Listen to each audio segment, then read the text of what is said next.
And we've talked about this, look at the caseloads, look how much you're working, and the happiness factor is really important. So when a junior faculty comes to Northwestern, and he meets my other junior faculty, I hope my faculty's happy, because if they don't, they're going to give a really bad reflection to the individual coming here.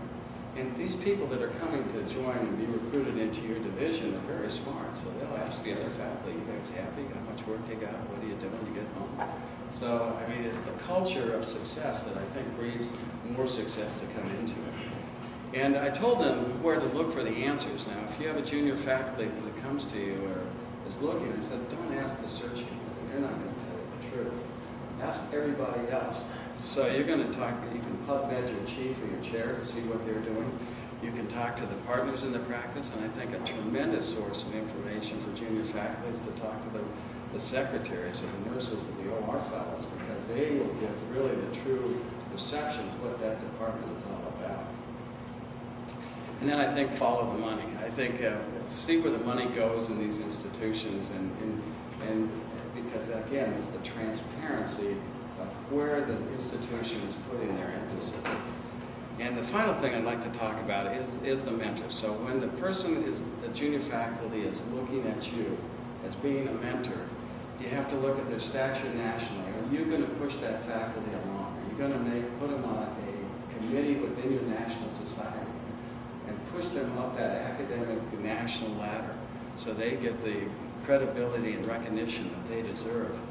And what is that individual's track record? And what's the turnover in the division or the department?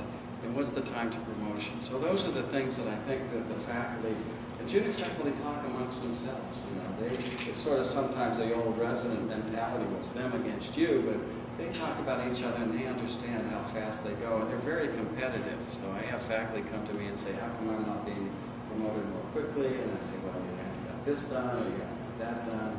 You have to be on an editorial board. You have to, show some peer review publications. So it's a complex process, but the thing that I'd like to leave is that I want you to make sure that your younger faculty succeed, and it's your responsibility. And it may take some personal sacrifices, but you guys know the ropes, and you know how to get it done. So I hope I've shared with you some insights into how this all works, or how I think it works, and I'll be glad to answer any questions. Thank you.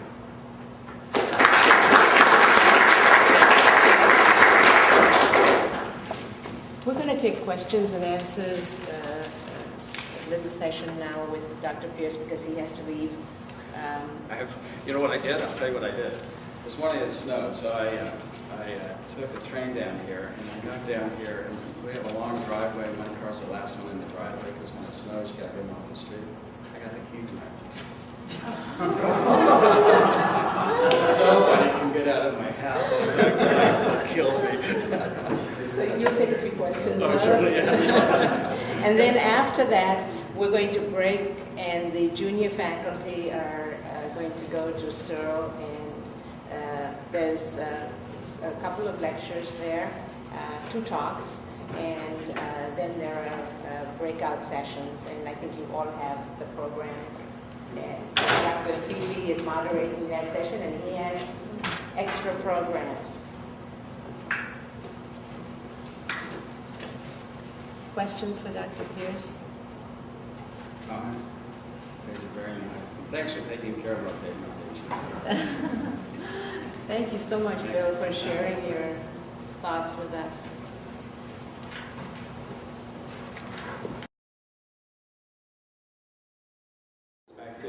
Because I was thinking about this as a departmental activity. One of the things that Linda Van Horn and I decided to do is really perhaps kind of throw some other ideas out to you as a department as you begin to think about how do we go about accomplishing this thing of developing our, the younger people in the other room and developing yourselves professionally as well. And so that's a lot of what we're going to be doing is actually trying to almost stimulate thinking, some dialogue, discussion of some both mentoring but also some additional approaches.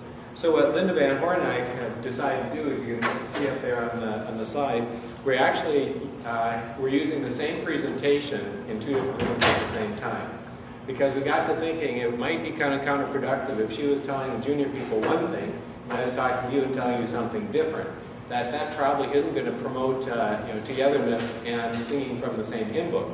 So we literally have the same presentation, and we'll be talking about it slightly different from slightly different perspectives, but we actually both believe that these are common themes that everyone needs to be coming at it, the same topics, but from slightly different perspectives. So I'll kind of keep talking, but as much as we can make this into a dialogue and discussion, I'm absolutely happy to do that.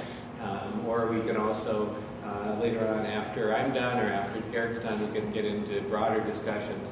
Because like I say, a lot of what we're going to be doing is kind of stimulating thinking and trying to stimulate ideas of maybe looking at different ways to do things. So the whole idea of the objectives for this session in general is talking a little bit about why a mentor. And then that's a little bit of, I think, almost non sequitur, because, I mean, the whole culture of the academic world is built around mentoring. Although it's a really interesting dichotomy if you ever step back and look at the training of young physicians versus the training of young scientists, it actually is fairly different in a lot of regards.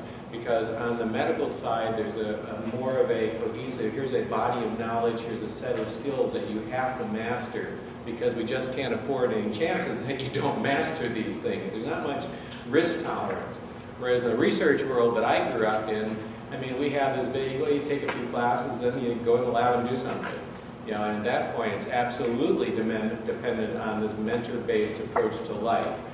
And both the good and the bad. I many times do talks on both the good and the bad of mentoring-based systems. So basically our whole world at this stage is built around mentoring as a way of transfer of knowledge and experiences. The question of how to find one, is a key question. And so from the standpoint of those of you, it's both from the standpoint, even as you progress, you never outgrow your need for milk, but you kind of never outgrow your need for mentors either, I think is the way I look at it.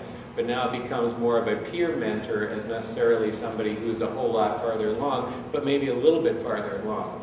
So from your perspectives, I think it's entirely appropriate to think about, hey, I'm continuing to both look for people I can learn from as well as people that I'm going to be mentoring. But from the standpoint of you as being a mentor, I think it's really critical to look at the issue of who am I good to mentor? Because again, in the long run, nobody's going to gain anything, you or someone else, if they say, will you be my mentor? And you say yes, and the reality is it's a match made in hell. It's just that this, it has to be a good match. So from both perspectives, always thinking about, is this the right match? And who is right for you, both from the standpoint, who is a junior person that's right for you to work with.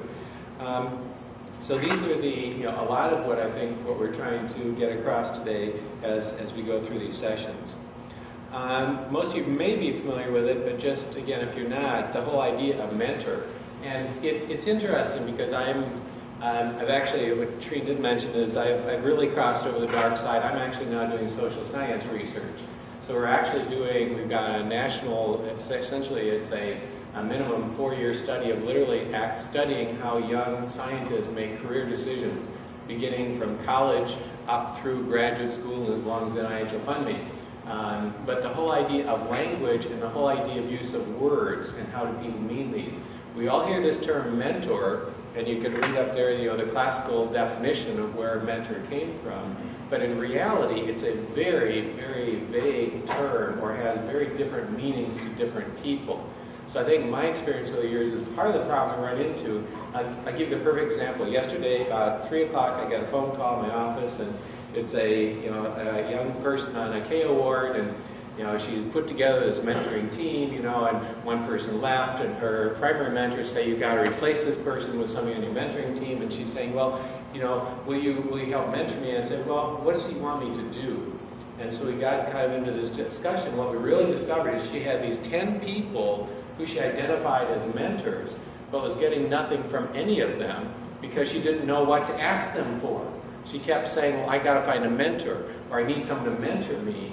But the dialogue was kind of going like this. These were not intersecting planes, because the people who had signed up to be on her mentoring team for this K Award say, okay, yeah, you can put me down. We very seldom say, no, don't put me down for these things.